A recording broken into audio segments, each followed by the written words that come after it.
बिस्मिल्लाहिर्रहमानिर्रहीम। आज की वीडियो में हम देखेंगे इन्फ्लेमेटरी बाउल डिजीज़, जो कि जीआईटी के अंदर बहुत इंपॉर्टेंट टॉपिक है और पास्ट पेपर में काफ़ी ज़्यादा दफ़ा आया हुआ है।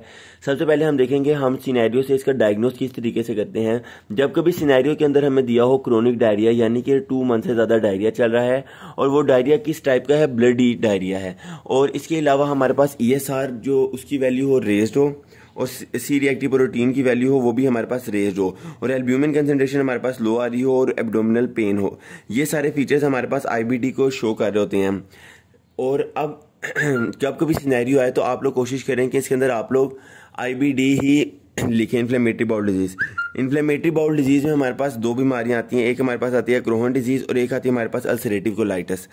क्रोहन डिजीज जो होती है वो हमारे जीआईटी के किसी भी पार्ट को इन्वॉल्व कर सकती है, माउथ से लेके एनस तक, जबकि अल्सरेटिव कोलाइटिस मेनली हमारे पास कोलोन को अफेक्ट कर रही होती है। सिनेरियो के अंदर जब कभी लिखा हो कि यंग मेल है या टिनेस्मस है, टिनेस्मस मेनली हमारे पास रेक्टम एसोसिएटेड सिम्टम है, और इसके अलावा फिर उसको लो ग्रेड फीवर हो, ब्लडी डायरिया हो, एब्डोमिनल क्रैम्पी पेन हो, तो ये सारा सिनेरियो हमें अल्सरेटिव कोलाइटिस की तरफ लेके जा रहा होता है।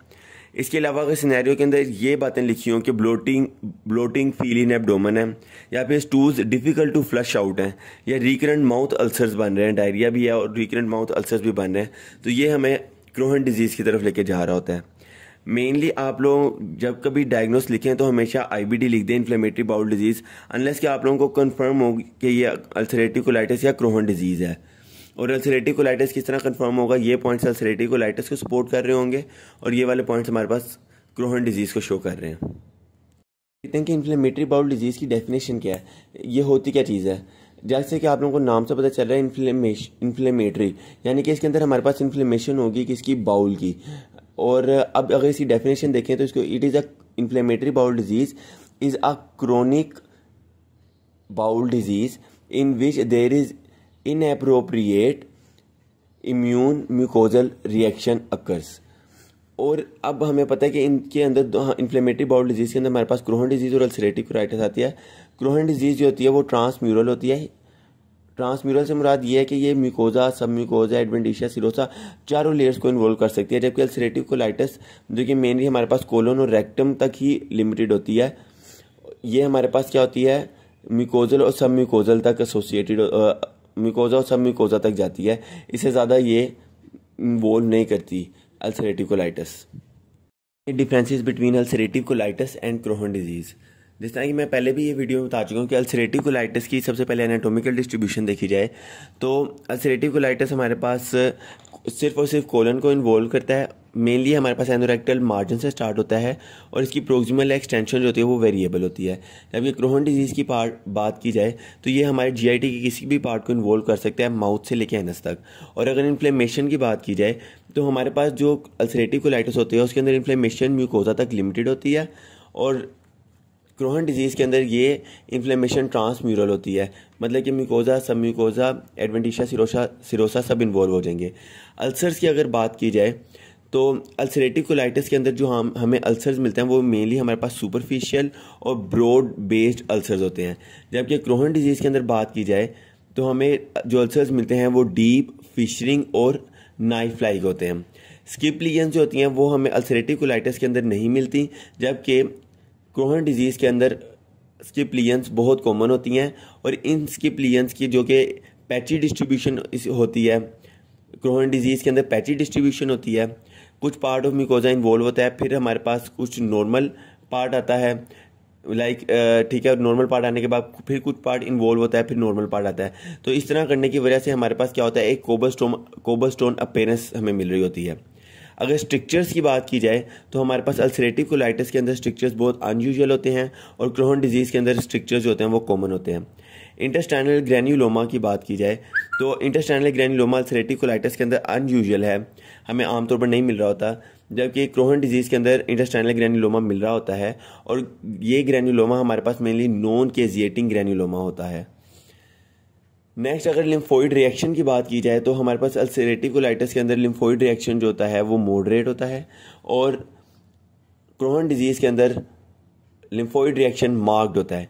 जेनेटिक फैक्टर्स अब ये लिखे हुए हैं, इन जेनेटिक फैक्टर्स के नाम याद करना बहुत इंपॉर्टेंट है, क्योंकि जब हम पैथोलॉजी करते हैं तो पैथोलॉजी के अंदर हमने इन सारे फैक्टर्स को आगे जाके ना बारी बारी एक्सप्लेन किया गया बिलिरुबिन के अंदर, लेकिन हमने इन सारे फैक्टर्स को एक्सप्लेन नहीं करना, लेकिन इनके नाम याद होना बहुत इंपॉर्टेंट है। नाम लाजमन याद करने हैं।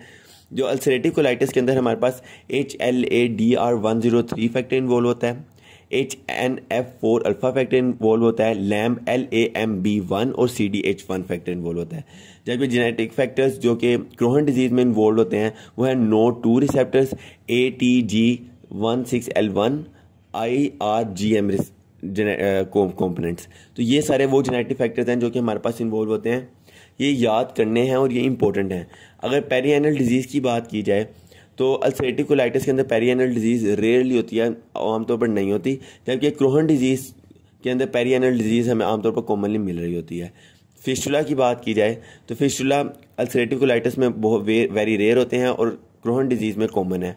माउथ अल्सरेशन जो हैं वो हमें, इस तरह हमने क्लिनिकल सिनेरियो के अंदर भी ये बात की थी, माउथ अल्सरेशन जो होते हैं वो हमें क्रोहन डिजीज़ के अंदर मिल रहे होते हैं। एप्थस अल्सर क्रोहन डिजीज़ के अंदर अर्लीस्ट लियन है, ये एक MCQ के अंदर भी बात आती होती है। एप्थस अल्सर्स बन रहे होते हैं, माउथ अल्सर्स हमें क्रोहन डिजीज़ में मिल रहे होते हैं, जबकि एक अल्सरेटिव कोलाइटिस में नहीं मिल रहे होते। ऑटो इम्यून हेपेटाइटिस सेक्युलराइजिंग कोलेंजाइटिस जो होता है वो क्रोहन डिजीज़ के अंदर तो हो सकता है, लेकिन अल्सरेटिव कोलाइटिस के अंदर ये अनयूजुअल होता है। टॉक्सिक मेगाकोलोन ये अल्सरेटिव कोलाइटिस के साथ एसोसिएटेड है, टॉक्सिक मेगाकोलोन, और ये क्रोहन डिजीज़ के अंदर नहीं होती। सूडोपोलिस की बात की जाए तो सूडोपोलिस भी हमें अल्सरेटिव कोलाइटिस के अंदर मिल रहे होते हैं और बहुत ज़्यादा सूडोपोलिस मिल रहे होते हैं, मार्क्ड होते हैं, लेकिन ये सूडोपोलिस क्रोहन डिजीज़ के अंदर बहुत मॉडरेट और कम होते हैं। क्रिप्ट एब्सेसिस की बात की जाए तो क्रिप्ट एब्सेसिस हमें क्रोहन डिजीज़ के अंदर मिल रहे होते हैं, वेरिएबल होते हैं, जबकि अल्सरेटिव कोलाइटिस में अनयूजुअल है। अब एक मोटा सा असूल बताऊं तो आप लोगों ने जितने भी पढ़े हैं, skip lesions, strictures, intestinal granuloma, lymphoid reactions, perianal disease, fistula, mouth ulceration, ये सारी की सारी चीज़ें जो है ना क्रोहन डिजीज़ के अंदर मिल रही हैं और अल्सरेटिव कोलाइटिस के अंदर नहीं मिल रही। कुछ स्पेसिफिक चीज़ें याद कर लें जो कि अल्सरेटिव कोलाइटिस के अंदर हैं। मिसाल के तौर पर टॉक्सिक मेगाकोलोन जो है वो अल्सरेटिव कोलाइटिस का फीचर है। इस तरह हमारे पास सूडोपोलिस जो हैं वो अल्सरेटिव कोलाइटिस का फीचर है। तो इसके यही मेन हमारे पास, मतलब कि ये दो ही चीज़ें आई हैं जो कि आ रहे हैं मेनली हमारे पास, अल्सरेटिव कोलाइटिस, टॉक्सिक मेगाकोलोन और सूडोपोलिस। बाकी सारी की सारी चीज़ें ऑलमोस्ट हमारे पास क्रोहन डिजीज़ के अंदर मिलती हैं और अल्सरेटिव कोलाइटिस में नहीं मिलती, लेकिन टॉक्सिक मेगाकोलोन और सूडोपोलिस ये दो इस तरह की चीज़ें जो कि अल्सरेटिव कोलाइटिस में मिल रही हैं। अब हम देखेंगे pathogenesis of inflammatory bowel disease. जैसे कि पता है आप सबको, इन्फ्लेमेटरी बाउल डिजीज़ में दो बीमारियां आती हैं, अल्सरेटिव कोलाइटिस और क्रोहन डिजीज़। सब पैथोजेनेसिस जो होती है इनकी वो ये है कि मल्टीजेनिक होती है, मतलब कि इसके अंदर काफ़ी ज़्यादा चीज़ें इन्वॉल्व होती हैं। लाइक इसके अंदर हमारे पास म्यूकोजल इम्यून रिस्पॉन्स भी इन्वॉल्व होता है, इसके अंदर हमारे पास इंटेस्टाइनल माइक्रोबायोटा भी होता है और जेनेटिक कंपोनेंट्स भी इन्वॉल्व होते हैं। अगर जेनेटिक कंपोनेंट्स की सबसे पहले अब ये हेडिंग बारी बारी डिस्कस करेंगे हम इनकी। जेनेटिक कंपोनेंट्स में बात की जाए तो क्रोहन डिजीज़ के अंदर अब आप लोगों ने सारा इतना लंबा याद नहीं रखना, बल्कि आप लोगों ने सिर्फ ना जेनेटिक कंपोनेंट्स जो कि इन्वॉल्व हैं उनके नाम याद रखने हैं। क्रोहन डिजीज़ के अंदर हमारे पास जो जेनेटिक कंपोनेंट इन्वॉल्व होता है वो है NOD2, इसके अलावा ATG16L1 और IRGM। बस आप लोगों ने ये नाम लिख देना है और कहना है these genetic components are responsible for the Crohn disease.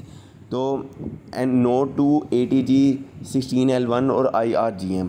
अगर बात की जाए अल्सरेटिव कोलाइटिस की, ये से क्रोहन डिजीज़ की, ठीक है, और अगर बात की जाए अब अल्सरेटिव कोलाइटिस की तो उसके अंदर जो हमारे पास फैक्टर्स, उसके अंदर हमारे पास जो जेनेटिक कंपोनेंट्स इन्वॉल्व हो रहे होते हैं उसका नाम है हमारे पास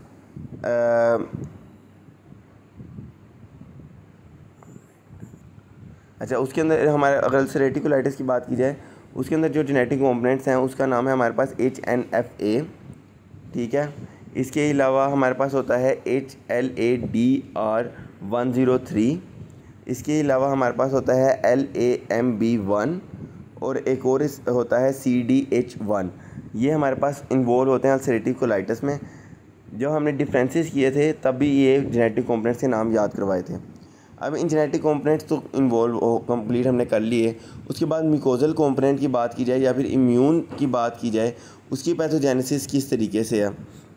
उसकी पैथोजेनेसिस के लिए आप लोग ये याद रखेंगे, फॉर एग्जांपल कोई बैक्टीरिया या माइक्रोबायोटा है, कोई बैक्टीरिया आ गया, उस बैक्टीरियल कंपोनेंट ने एंटर होने के बाद डेंड्रिटिक सेल की एक्टिवेशन की, उस डेंड्रिटिक सेल ने आगे से इंटरल्यूकिन 13 प्रोड्यूस करवाया और टी सेल की एक्टिवेशन करवा दी। आगे टी सेल ने 3 तरह के T cell immune response produce किए, TH1, TH2 और TH17।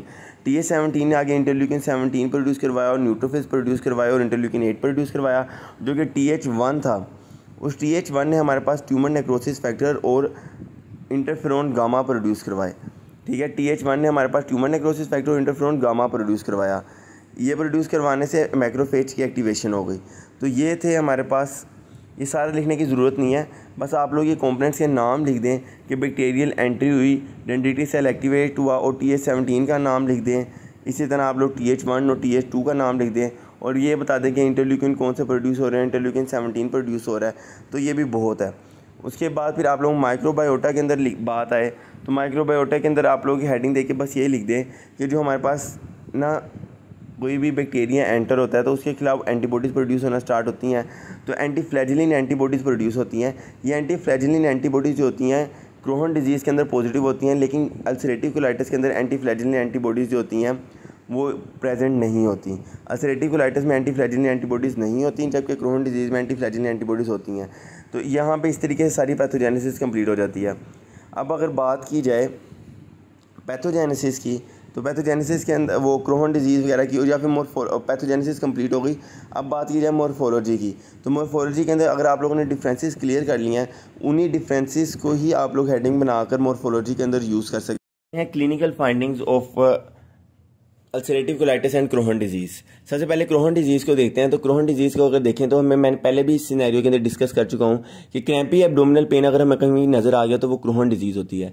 इसके अलावा fever of unknown origin, bloody diarrhoea, weight loss और anti arthritis preceding GIT manifestations. ठीक है, ये सारे क्लिनिकल फीचर्स हैं क्रोहन डिजीज़ के। अब अगर बात की जाए अल्सरेटिव कोलाइटिस की, तो अल्सरेटिव कोलाइटिस के अंदर आप लोगों को मैं पहले ही बता चुका हूँ, टेनेस्मस का लफ्ज़ नजर आ जाए सिनेरियो के अंदर तो हमें पता चल जाता है वो अल्सरेटिव कोलाइटिस है।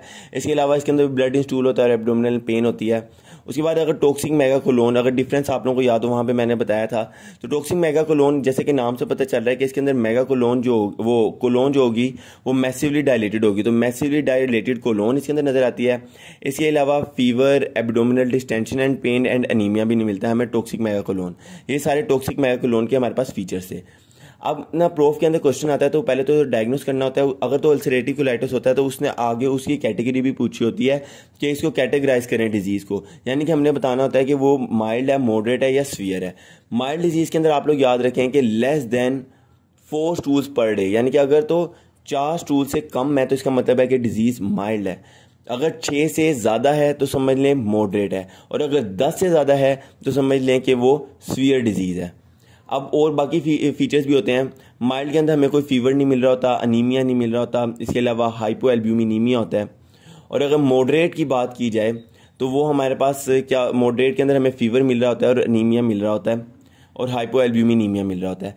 आमतौर पर फीवर ही एक चेंज आया, फ़र्क फीवर इसके अंदर जो माइल्ड में नहीं था और मॉडरेट में फीवर था। सीवियर डिजीज़ की बात की जाए तो इसके अंदर डिस्टेंशन मिलता है, टैकीकार्डिया मिलता है, ल्यूकोसाइटोसिस, हेमरेज मिलता है। ठीक है, यानी कि टैकीकार्डिया, एब्डोमिनल टेंडरनेस तो आमतौर पर हर किसी के अंदर आ जाती है, इतना वो फीचर नहीं है। टैकीकार्डिया आप लोग याद रख सकते हैं। इसके अलावा फीवर को देखें कि यहाँ पे हाई ग्रेड फीवर है, और इसके अलावा ल्यूकोसाइटोसिस है और हेमरेज है और सीवियर अनीमिया। तो ये सारा हमारी कैटेगराइज करते हैं सीवियर डिजीज़ को। अब अगर बात की जाए ना स्पेसिफिकली मेडिसिन के पॉइंट ऑफ व्यू से, तो ना जब कभी वो पूछता है, अब ये तो मैंने बताया था आपको, जो मैंने अभी पहले बताया था वो था पीर्स परवेज अकबर, उसका रेफरेंस था, वहाँ से बताया था। अगर पीर्स के अंदर आए तो आप लोगों ने अल्सरेटिव कोलाइटिस को इस तरह कैटेगराइज करना है। लेकिन अगर मेडिसिन के अंदर पूछे, क्योंकि इसके अंदर एक अलग से टेबल दिया हुआ है और उन्होंने क्राइटेरिया का नाम भी रखा हुआ है जिसका नाम है ट्रू लव विट्स क्राइटेरिया। तो ट्रू लव विट्स क्राइटेरिया के जरिए हमने अल्सरेटिव कोलाइटिस को कैटेगराइज करना होता है। उसके मुताबिक भी देखें ये माइल्ड है, मॉडरेट है और सीवियर है। अब यहाँ पर थोड़ी वैल्यूज अलग हैं। अब अगर तो वो स्पेसिफिक अगर पीर्स का पेपर चल रहा है तो आप लोगों को जो मैंने बताया उस तरीके से करें, अगर मेडिसिन का पेपर है तो इस तरीके से करें, और अगर उसने कुछ भी मेंशन नहीं किया हुआ तो तब भी आप लोग एक तो पेपर वाइज आप लोगों ने देख लिया, तो वो जिसका पेपर होगा उस हिसाब से आप लोगों को करना पड़ेगा। अब देखें इसमें क्या है कि इसके अंदर यहाँ पे उन्होंने जो अल्सरेटिव कोलाइटिस का बताया है, माइल्ड कैटेगरी के अंदर लेस देन 4 स्टूल्स हैं, मॉडरेट के अंदर 4 to 6 हैं, और ग्रेटर देन 6 जो है उसने सीवियर कैटेगरी के अंदर इन्वॉल्व किए हैं।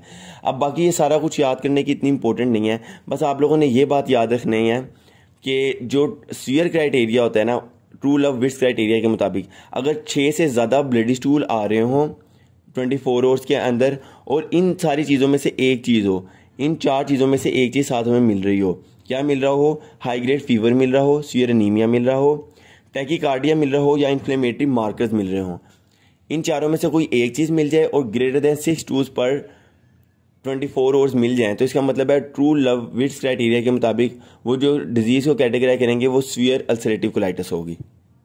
यहाँ इस तरह हमारे सारे clinical features of ulcerative colitis and Crohn disease complete होते हैं। Extra intestinal manifestations of inflammatory bowel disease much more common होती हैं ये हमारे पास क्रोहन डिजीज़ के अंदर, लेकिन कभी सिनेरियो के अंदर आए तो आप लोग ये अल्सरेटिव कोलाइटिस के अंदर भी आप लोग लिख सकते हैं।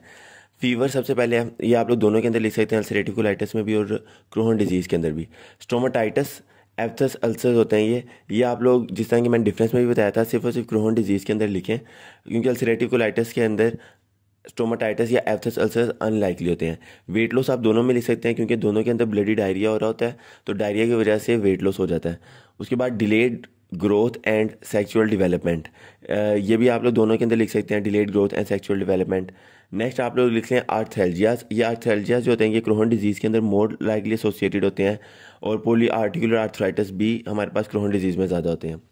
नेक्स्ट हमारे पास प्राइमरी सेक्युलराइजिंग कोलेंजाइटिस, प्राइमरी सेक्युलराइजिंग कोलेंजाइटिस या फिर क्रोनिक हेपेटाइटिस, ये दोनों चीज़ें जो होती हैं कि हमारे पास अल्सरेटिव कोलाइटिस के अंदर ज़्यादा कॉमन होती हैं, तो ये आप लोग वहाँ पर लिख लें तो ज़्यादा बेहतर है। उसके बाद फिर नेक्स्ट है हमारे पास सैक्रोइलियाइटिस, ये भी आप लोग लिख सकते हैं दोनों के अंदर। Pyoderma gangrenosum, erythema nodosum, nephrolithiasis, uveitis, episcleritis और गोलस्टोन्स। तो ये हमारे पास extra intestinal manifestations of inflammatory bowel disease हैं। तो इम्पोर्टेंट बात यह है कि ये सवाल आता होता है, ये बहुत इंपॉर्टेंट क्वेश्चन है। बी या सी पार्ट के अंदर बाज़ दफ़ा वो एक्स्ट्रा इंटेस्टाइनल मैनिफेस्टेशंस पूछ लेता होता है। इन्वेस्टिगेशन और diagnosis of ulcerative colitis and Crohn disease किस तरह करते हैं। सबसे पहले हमारे पास जनरल इन्वेस्टिगेशंस आती हैं। जनरल इन्वेस्टिगेशन के अंदर हमने एफबीसी यानी कि फुल ब्लड काउंट करवाना है। फुल ब्लड काउंट के अंदर हमें एनीमिया शो होगा। इसके अलावा हमने सीरम एल्ब्यूमिन कंसनट्रेशन करवानी है, वो सीरम एल्ब्यूमिन कंसनट्रेशन लो होगी प्रोटीन लूजिंग एंटेरोपैथी की वजह से। इसके अलावा जिस तरह हम सिनेरियो के अंदर डिस्कस कर चुके हैं, ESR रेज होगा, CRP लेवल भी रेज होगा, और इसके अलावा हम एक करवाते हैं फीकल कैल्प्रोटेक्टिन। ये हमारे पास GIT इन्फ्लेमेशन के अंदर बहुत इंपॉर्टेंट होता है, ये हाईली सेंसिटिव होता है, यानी कि GIT इन्फ्लेमेशन के अंदर फीकल कैल्प्रोटेक्टिन जो होता है वो पॉजिटिव आ रहा होता है, हाई आ रहा होता है। अब अगर स्पेसिफिक इन्वेस्टिगेशंस की बात की जाए तो इसके अंदर हम करवाते हैं बैक्टीरियोलॉजी, यानी कि हमने बैक्टीरिया का पता लगवाना है। लाइक कोलेस्ट्रीडियम डिफिसाइल जो होता है वो हमारे पास अल्सरेटिव कोलाइटिस और इसके अलावा क्रोहन डिजीज़ करवा सकते हैं। तो बैक्टीरियोलॉजी करवाएंगे, उसके अंदर हम स्टूल माइक्रोस्कोपी करवाएंगे, इसके अलावा स्टूल कल्चर एंड एग्जामिनेशन करवाएंगे, ब्लड कल्चर करवा लेंगे और सीरोलॉजिक टेस्ट करवा लेंगे। अब एक इम्पोर्टेंट बात है कि एक्यूट फ्लेयर्स के अंदर, यानी कि जब ब्लडी डायरिया बहुत ज़्यादा हो जाता है और बीमारी में बहुत ज़्यादा शिद्दत आ जाती है एक्यूट फेज़ के अंदर, यानी कि थोड़ी सी टाइम के अंदर, तो फिर हम क्या करते हैं 3 सेपरेट स्टूल सैंपल्स देते हैं और उनको बैक्टीरियोलॉजी के लिए सेंड करते हैं। इसके अलावा हम फिर और स्पेसिफिक टेस्ट के अंदर हम करवा सकते हैं एंडोस्कोपी, इलियोक्लोनोस्कोपी, फ्लेक्सिबल सिग्मोइडोस्कोपी, और उसके अलावा हम बायोप्सीज करवाते हैं।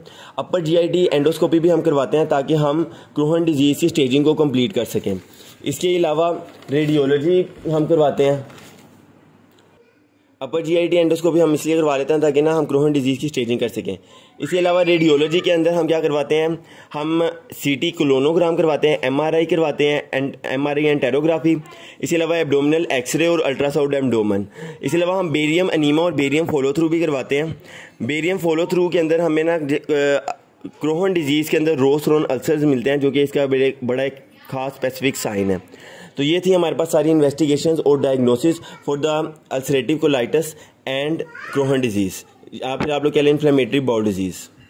डिफरेंशियल डायग्नोसिस, डिफरेंशियल डायग्नोसिस सबसे पहले हम देखेंगे अल्सरेटिव कोलाइटिस में। जैसा कि हमें पता है कि अल्सरेटिव कोलाइटिस के अंदर हमारे पास ब्लडी डायरिया आ रहा होता है, तो वो सारे ऑर्गेनिजम्स, बैक्टीरियल ऑर्गेनिज्म जो कि ब्लडी डायरिया करवा रहे होते हैं, वो इन्फेक्टिव ऑर्गेनिजम्स हम सब इसके अंदर लिख सकते हैं। हम लिखेंगे डिफरेंशियल डायग्नोसिस में bacterial infections like caused by salmonella, shigella, campylobacter jejuni, E coli O157, gonococcal proctitis, pseudomembranous colitis and chlamydial प्रोक्टाइटस।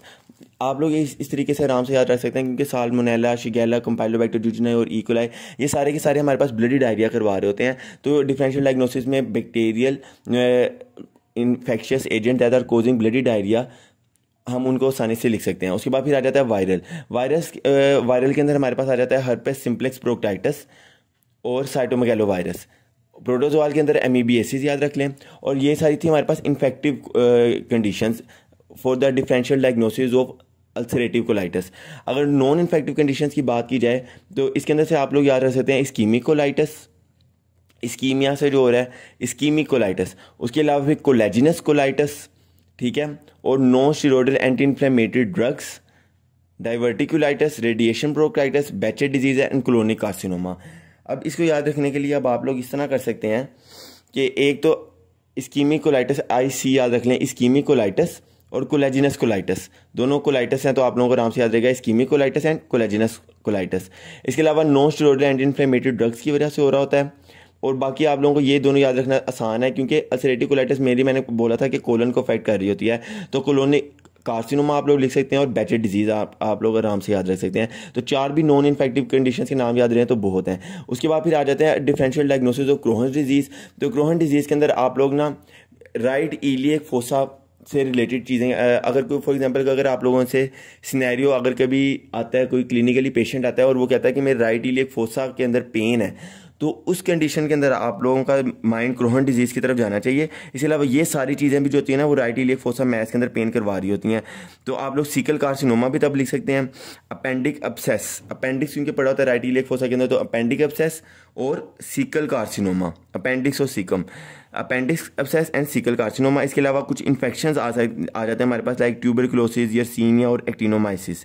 इसके अलावा लिम्फोमास इंपॉर्टेंट है, पेल्विक इन्फ्लेमेटरी डिजीज इंपॉर्टेंट है और मिजेंटेरिक एडेनाइटिस। तो ये थे हमारे पास differential diagnosis.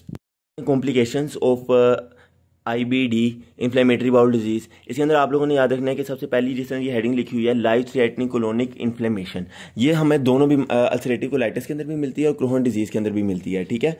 Life threatening colonic inflammation, तो आप लोगों ने पहला कॉम्प्लिकेशन के अंदर ये लिख देना है। सेकंड आप लोगों ने लिख देना है हेमरेज। थर्ड आप लोगों ने लिख देना है फिस्टुला। और फोर्थ आप लोगों ने लिख देना है इंक्रीज रिस्क ऑफ कैंसर। अब इंपॉर्टेंट बात, लाइफ थ्रेटनिंग कोलोनिक इन्फ्लेमेशन हमें अल्सरेटिव कोलाइटिस और क्रोहन डिजीज दोनों के अंदर मिलती है, लेकिन अगर वो कॉम्प्लिकेशंस अगर आप लोगों से पूछी जा रही हो अल्सरेटिव कोलाइटिस की, तो तब आप लोगों ने मार्कर से लिख देना है टॉक्सिक मेगाकोलोन, क्योंकि ये इसकी अल्सरेटिव कोलाइटिस की एक खास फीचर है। हेमरेज दोनों के अंदर मिल सकता है, तो आप लोगों ने हेमरेज कॉम्प्लिकेशन के अंदर लाजमी लिखना है। फिस्टुला वाली कॉम्प्लिकेशन जो है वो सिर्फ और सिर्फ आप लोगों ने क्रोहन डिजीज के अंदर लिखनी है। ये फिस्टुला जो होते हैं अल्सरेटिव कोलाइटिस के अंदर अनलाइकली होते हैं, तो नहीं बन रहे होते। कैंसर दोनों के अंदर आप लोग लिख सकते हैं। इसके अलावा कुछ आ जाती है हमारे पास extra intestinal manifestations. Extra intestinal manifestations और कॉम्प्लिकेशंस पहले इस वीडियो के अंदर डिस्कस हो चुकी हैं, तो ये थी सारी हमारे पास कॉम्प्लिकेशंस। अब नेक्स्ट हम जाएंगे ट्रीटमेंट पे। मैनेजमेंट के अंदर सबसे पहले आप लोगों ने लिख देना है कंजर्वेटिव मैनेजमेंट। कंजर्वेटिव मैनेजमेंट की हेडिंग देने के बाद आप लोगों ने लिख देना है कि इसके अंदर मल्टी डिसिप्लिनरी टीम यूज़ होगी, यानी कि फिजिशियंस इन्वॉल्व होंगे, सर्जन्स यूज़ होंगे, डाइटिशियंस इन्वॉल्व होंगे, रेडियोलॉजिस्ट इन्वॉल्व होंगे। उसके बाद फिर मल्टी डिसिप्लिनरी टीम लिखने के बाद अब आप लोगों ने सेकंड पे लिख देना है डाइटरी मॉडिफिकेशंस। डाइटरी मॉडिफिकेशंस के अंदर आप लोगों ने लिखना है कि आप लोगों ने ऐसे बंदे को हाई प्रोटीन डाइट देनी है, हाई कार्बोहाइड्रेट डाइट देनी है, फैट नॉर्मल अमाउंट में होना चाहिए, और लैक्टोज जो होता है वो जनरली नहीं दिया जाता क्योंकि इसकी इनटॉलरेंस, इसकी अच्छी वो टॉलरेंस नहीं होती, ठीक है। इसके अलावा आप लोगों ने विटामिन देने हैं, आयरन देने हैं और जिंक देने हैं, और साथ विटामिन D और कैल्शियम सप्लीमेंटेशन भी लाजमन देनी है। डाइटरी मॉडिफिकेशंस के बाद आप लोगों ने लिखना है लाइफस्टाइल मॉडिफिकेशंस। लाइफस्टाइल मॉडिफिकेशंस के अंदर आप लोगों ने लिख देना है स्मोकिंग सेसेशन। उसके बाद फिर मेडिकल मैनेजमेंट आएगी। अब हम मेडिकल मैनेजमेंट करने लगे हैं, तो इस मेडिकल मैनेजमेंट का मकसद क्या है? इसका एक मकसद यह है कि हम एक्यूट अटैक को ट्रीट कर सकें, ट्रीट एक्यूट अटैक, और इंड्यूस रिमिशन। रिमिशन से मुराद ये होता है कि मर्ज की शिद्दत में कमी ला सकें, यानी कि जो एक्टिव डिजीज़ के साथ है उसके अंदर हम कमी कर सकें, बीमारी को कम कर सकें। तो एक है इंड्यूस रिमिशन, सेकंड है मेंटेन रिमिशन। मेंटेन रिमिशन से मुराद ये है कि जो हम बीमारी को कम किया, अब इस कम को ही हम मेंटेन करके रखें, दोबारा ना होने दें, मेंटेन रिमिशन। तो इंड्यूस रिमिशन, मेंटेन रिमिशन। उस थर्ड पे होगा प्रिवेंट बाउल डैमेज, बाउल को डैमेज होने से बचाएं। और डिटेक्ट करें डिस्प्लेजिया को, क्योंकि वो आगे कार्सिनोमा की तरफ लेके जा रहा होता है, तो हमने डिस्प्लेजिया को प्रिवेंट करना है और कार्सिनोमा को प्रिवेंट करना है। फिर हमने उन पेशेंट्स को देखना है जिनको सर्जरी चाहिए होती है। तो ये हमारे एम्स ऑफ मेडिकल मैनेजमेंट है। अब अल्सरेटिव कोलाइटिस की मेडिकल मैनेजमेंट स्टार्ट करने तो सबसे पहले आता है एक्टिव प्रोक्टाइटिस। एक्टिव प्रोक्टाइटिस से मुराद यह है inflammation of rectum and anus is called proctitis. अब इसके अंदर आप लोगों ने सबसे पहले जो यूज़ करने हैं वो हैं 5-ASA एजेंट्स। ये हमारे पास हैं 5 अमाइनो सैलिसाइलेट, जिनका जेनरिक नेम होता है मिसालाजीन। ठीक है, मिसालाजीन इनका जेनरिक नेम होता है। आप लोगों ने ये हमारे पास टॉपिकली देने हैं, क्योंकि ये टॉपिकल एजेंट्स होते हैं, और आप लोगों ने इनकी सपोजिटरीज जो हैं वो यूज़ करनी है। 1 ग्राम आमतौर पर हम यूज़ करते हैं मिसालाजीन। उसके अलावा आप लोग क्या करते हैं, टॉपिकल ग्लूकोकोर्टिकोइड्स देते हैं और टॉपिकल मिसालाजीन देते हैं। इसके अलावा वो लोग जो कि रेजिस्टेंट होते हैं टॉपिकल ग्लूकोकोर्टिकोइड्स के, आप लोग उनको सिस्टेमिक ग्लूकोकोर्टिकोइड्स देते हैं। तो ये हमने ड्रग्स यूज़ करने हैं एक्टिव प्रोक्टाइटिस के अंदर। अब वो लोग जिनको एक्सटेंसिव अल्सरेटिव कोलाइटिस है और लेफ्ट साइड भी इन्वॉल्व हो चुकी है, ऐसे लोगों को आप लोगों ने top and tail approach use करनी है। यानी कि आप लोगों ने उनको टॉप से मुराद ये है कि आप लोगों ने ओरली देना है, और टेल से मुराद ये है कि रेक्टम के जरिए आप लोगों ने जो देना है, जो टॉपिकल प्रिपरेशंस आप लोग दे रहे थे 5-ASA एजेंट्स, जो कि मैं आप लोगों को पहले भी बता चुका हूं, वो दी जाएंगी। इसके अलावा आप लोग इसके अंदर जो टॉप से बात की जा रही है, टॉप एंड टेल का, तो मैंने आपको बता दिया टॉपिकल एजेंट्स 5-ASA प्रिपरेशंस देंगे। और जो ओरल है उसके अंदर आप लोगों ने 5-ASA ओरली भी देना है। ठीक है, अब ऐसे लोग जो कि 5-ASA एजेंट्स को, अमाइनो सैलिसाइलेट ड्रग्स को रिस्पोंड नहीं करते, ऐसे लोगों को आप लोगों ने क्या करना है, प्रेडनिसोलोन देना है। इसके अलावा ग्लूकोकोर्टिकोइड्स यूज़ करने हैं, लेकिन मेन बात यह है कि ग्लूकोकोर्टिकोइड्स कभी भी मेंटेनेंस थेरेपी के लिए यूज़ नहीं करने। मेंटेनेंस थेरेपी से मुराद यह है कि एक और बात मैं बड़ी इंपॉर्टेंट बात बताता हूँ कि जो अल्सरेटिव कोलाइटिस और क्रोहन डिजीज़ है, ये लाइफ लॉन्ग ट्रीटमेंट, यानी कि जिस बंदे को ये हो गया अब उसको पूरी ज़िंदगी के लिए दवाई खानी पड़ेगी।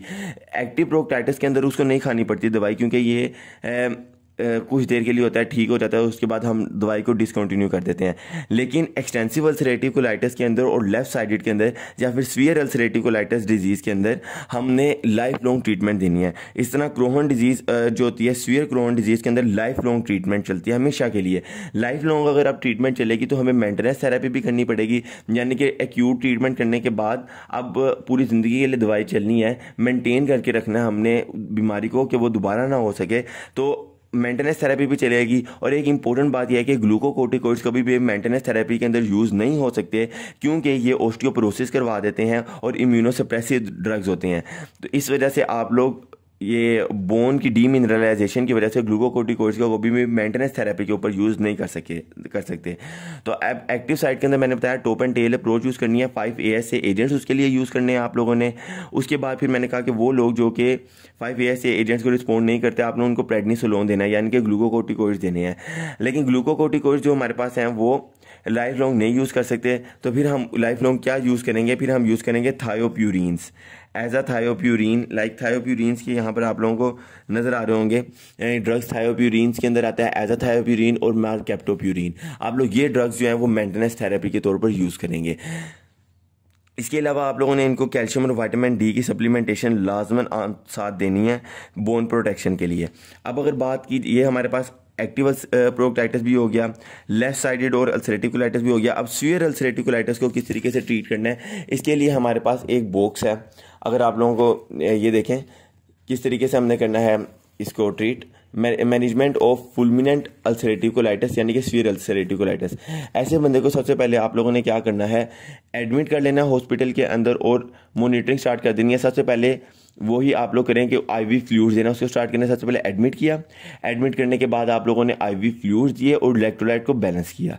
जब ये हो गया तो अब आप लोगों ने IV फ्लूइड देने के बाद उसकी हीमोग्लोबिन को मेंटेन करना है। तो अगर ट्रांसफ्यूजन अगर रिक्वायर्ड है उसको, लाइक हीमोग्लोबिन लेस देन 100 ग्राम पर लीटर है या फिर लेस देन 10 ग्राम पर डेसीलीटर है, तब आप लोग उसको हीमोग्लोबिन दें। इसके अलावा फिर अब आप लोगों ने स्टार्ट करना है ट्रीटमेंट स्टार्ट जो कि मेनली आईवी मिथाइल प्रेडनिसोलोन देंगे। जैसे मैं कह रहा था ना आप लोगों को पहले कि आप लोगों ने प्रेडनिसोलोन देना है, वो लोग जो कि रेजिस्टेंट हैं हमारे पास AF5AS एजेंट्स के लिए मिथाइल प्रेडनिसोलोन। तो अब आप लोगों ने स्टार्ट किया काम।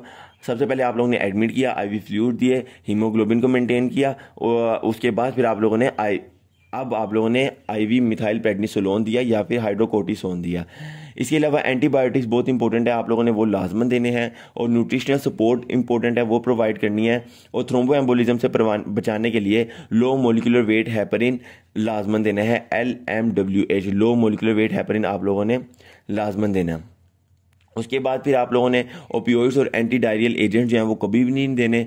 और अगर पेशेंट जो है वो रिस्पॉन्ड नहीं कर रहा ग्लूकोकोर्टिकोइड्स को जो कि हम दे रहे थे आईवी मिथाइल प्रेडनिसोलोन और हाइड्रोकोर्टिसोन, तो ऐसे पेशेंट्स के अंदर आप लोगों ने इनफ्लिक्सीमाब देना है जो कि एंटी TNF एजेंट होता है, anti tumour necrosis factor agent होता है, या फिर कह लें TNF एंटागोनिस्ट या एंटी TNF एजेंट होता है, जो कि वो लोग जो कि रेजिस्टेंट होते हैं और नॉट रिस्पॉन्डिंग होते हैं ग्लूकोकोर्टिकोइड्स के लिए, उन लोगों को आप लोगों ने इनफ्लिक्सीमाब देना है। ये हमारे पास सीवियर अल्सरेटिव कोलाइटिस की ट्रीटमेंट हो गई। अब हम आते हैं नेक्स्ट बात के ऊपर जो कि हमारे पास होता है मेंटेनेंस। मेंटेनेंस मैं आप लोगों को पहले ही बता चुका हूँ कि ना आप लोगों ने 5 ASA एजेंट्स जो हैं वो आप लोगों ने फर्स्ट 9 एजेंट है मेंटेनेंस थेरेपी के लिए, और आप लोगों ने हमेशा इन्हीं को देते रहना। ये एक इंपॉर्टेंट MCQ भी होता है कि फर्स्ट 9 एजेंट्स कौन से हैं, F5ASA एजेंट्स हैं फॉर मेंटेनेंस थेरेपी।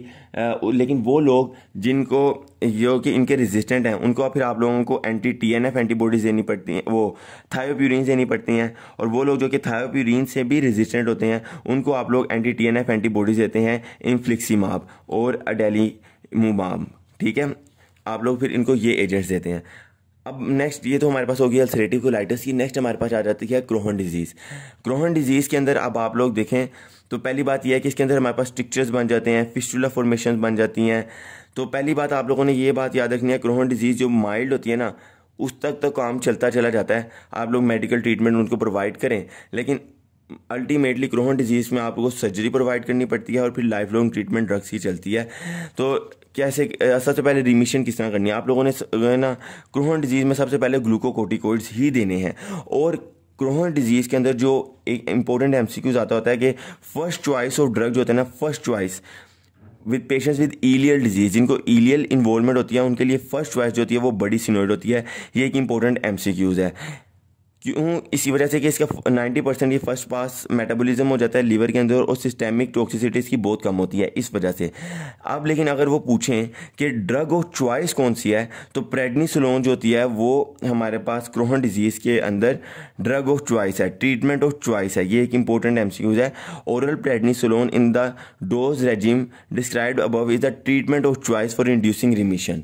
तो फर्स्ट चॉइस जो होगी फॉर इलियल इन्वॉल्वमेंट इज बडी सिनोइड, और ड्रग ऑफ चॉइस जो होगी हमारे पास वो होगी प्रेडनिसोलोन। उसके बाद फिर आप लोगों ने ये ड्रग्स इसके अंदर देने हैं, साथ कैल्शियम एंड विटामिन D देना है और ग्लूकोकोर्टिकोइड्स देने हैं। ये आप लोगों के लिए बहुत है। और मेंटेनेंस थेरेपी के लिए आप लोगों ने थायोप्यूरिन्स को यूज़ करना है क्योंकि आप लोग ग्लूकोकोर्टिकोइड्स को यूज़ नहीं कर सकते इस वजह से। और एक इंपॉर्टेंट बात अब आप लोगों ने देखा होगा कि इसके अंदर 5 ASA एजेंट्स इन्वॉल्व नहीं हुए। नेक्स्ट आप लोग मेंटेनेंस थेरेपी में आप लोगों को बता चुका हूँ सारी के किस तरीके से करनी है। इंपॉर्टेंट बात है कि मीथोट्रेक्सेट यूज़ होता है, लेकिन मीथोट्रेक्सेट जो होता है वो आप लोग मेंटेनेंस थेरेपी के अंदर खास तौर पर प्रेगनेंसी के अंदर आप लोग जो होते हैं वो कॉन्ट्रा इंडिकेट कर देते हैं। क्यों? क्योंकि मीथोट्रेक्सेट जो होता है वो टेराटोजेनिक होता है। तो ऐसी वुमेन जिसने कंसीव करना हो उसको 3 मंथ पहले ही मीथोट्रेक्सेट फ्री पीरियड उसने करना होता है, 3 महीने उसने मीथोट्रेक्सेट नहीं लेना होता। उसके बाद फिर अगर बात की जाए सर्जिकल ट्रीटमेंट्स के अंदर, तो सर्जिकल ट्रीटमेंट अगर बात, क्योंकि अब ऐसे लोग जिनको सीवियर है और जिनको नहीं हो सका, हमने देखा कि सर्जरी चाहिए, और वो कौन से पेशेंट हैं जिनको सर्जरी चाहिए होगी अल्सरेटिव कोलाइटिस और क्रोहन डिजीज़ के अंदर, वो ये लोग हैं जिनकी क्वालिटी ऑफ लाइफ जो है वो डिस्टर्ब हो गई है। तो क्वालिटी ऑफ लाइफ डिस्टर्ब होने की वजह से जिनकी ऑक्यूपेशन डिस्टर्ब होगी और फैमिली लाइफ डिस्टर्ब होगी, इम्पेयर्ड क्वालिटी ऑफ लाइफ है, वो लोग सर्जरी की तरफ जाते हैं। या फिर मेडिकल थेरेपी जो हमने सारी ये चीज़ें दे रहे थे, 5 ASA एजेंट्स, ग्लूकोकोर्टिकोइड्स, एंटीबायोटिक्स, ये सारी चीज़ें दे रहे थे, वो फेलियर हो गए, नहीं ट्रीट कर सके, फेलियर ऑफ मेडिकल हो गया। या फिर वो लोग जिनको फुलमिनेंट कोलाइटिस है यानी कि सीवियर डिजीज़ है, उन लोगों के अंदर हमें सर्जरी चाहिए। और या फिर वो जिनके अंदर कॉम्प्लिकेशंस डेवलप होने लग गई हैं लाइक पायोडर्मा गैंग्रीनोसोम आर्थराइटिस कोलाइटिस उन लोगों के अंदर, या फिर जिनके अंदर कैंसर सस्पेक्टेड है उनके अंदर हमने सर्जरी की तरफ जाना है। अब सर्जरी की अगर बात की जाए तो अल्सरेटिव कोलाइटिस की सर्जरी के अंदर आप लोगों ने एक नाम याद रखना है, कोलेक्टमी। ठीक है, आप लोगों ने ऐसे लोगों की क्या करनी है, कोलेक्टमी। अब यहाँ पे जिस तरह चॉइस ऑफ प्रोसीजर जो है अल्सरेटिव कोलाइटिस के अंदर वो क्या चीज़ है, पैन प्रोक्टोकोलेक्टमी विद इलियोस्टमी। ठीक है, क्या है, पैन प्रोक्टोकोलेक्टमी विद इलियोस्टमी, या फिर आप लोग कह लें proctocolectomy with ileal anal pouch anastomosis. यह है अल्सरेटिव कोलाइटिस की सर्जिकल ट्रीटमेंट जो आप लोगों ने सर्जिकल प्रोसीजर करना है। उसके बाद अगर क्रोहन डिजीज़ की बात की जाए, क्योंकि क्रोहन डिजीज़ के अंदर आप लोगों को पता है फिस्टुलास बन जाते हैं, इसके अलावा फिर वो एब्सेसिस बन जाती हैं और पेरिएनल डिजीज़ बन जाती है। अब उसके हिसाब से है, ऐसे लोग जिसके अंदर पेरिएनल डिजीज़ बन जाती है उसके अंदर आप लोगों ने करनी है प्रोटेक्टमी और डाइवर्टिंग कोलोस्टमी। क्या करनी है, प्रोटेक्टमी एंड डाइवर्टिंग कोलोस्टमी। ऐसे लोग जिनके अंदर हमारे पास एब्सेस, जिसके अंदर हमारे पास क्या बन जाते हैं, फिस्टुलास जिनके अंदर बन जाते हैं उनके अंदर आप लोगों ने करनी है सेगमेंटल रिजेक्शन। ठीक है, rejection of the affected tissue करना होता है, और जिस सेगमेंट के ऊपर बना होता है वहां पर आप लोग सेगमेंटल रिजेक्शन करते हैं, या फिर वहां पर करते हैं मल्टीपल स्ट्रिक्चरोप्लास्टिस। और अगर बात की जाए एक्सटेंसिव कोलाइटिस के अंदर तो आप लोग टोटल कोलेक्टमी भी कर सकते हैं। ठीक है, ये थे वो जिसके अंदर क्या बन गया हमारे पास, फिस्टुलास। पेरिएनल डिजीज के अंदर हमने क्या किया था, प्रोटेक्टमी की थी और डाइवर्टिंग कोलोस्टमी की थी, प्रोटेक्टोमी और डाइवर्टिंग कोलोस्टमी। और फिस्टुलास के अंदर हमने क्या किया था, सेगमेंटल रिजेक्शंस की थी। अब बात रहेगी एब्सेसिस की, जो उसके एब्सेस को हमेशा क्या करते हैं, ड्रेन ही करते हैं। तो आप लोगों ने वहाँ पे क्या करना है, सर्जिकल एक्सप्लोरेशन एंड ड्रेनेज, वहाँ पर आप लोगों ने ये चीज़ करनी है। साथ साथ आप लोगों ने एंटीबायोटिक्स का यूज़ लाजमन रखना है, मिसाल के तौर पर मेट्रोनिडाजोल और सिप्रोफ्लोक्सासिन। अब ये थी सारी हमारे पास ट्रीटमेंट, लेकिन अब इतनी लंबी ट्रीटमेंट पेपर के अंदर लिखी नहीं जाती और मुश्किल हो जाती है लिखना। लेकिन एक आप लोगों के माइंड में होना चाहिए कि आप लोगों ने एक बीमारी को लेकर किस तरीके से चलना है, उसके लिए ये था सारा कुछ एक कॉन्सेप्ट के लिए। लेकिन अब पेपर में इसको किस तरीके से लिखना है, पेपर में आप लोगों को जब कभी आ जाए इन्फ्लेमेटरी बाउल डिजीज़ IBD, तो आप लोगों ने हमेशा इस तरीके से लिखना है। ठीक है, किस तरीके से आप लोगों ने हमेशा दिखाना है कि एक पैरामेडिकल अप्रोच होगी।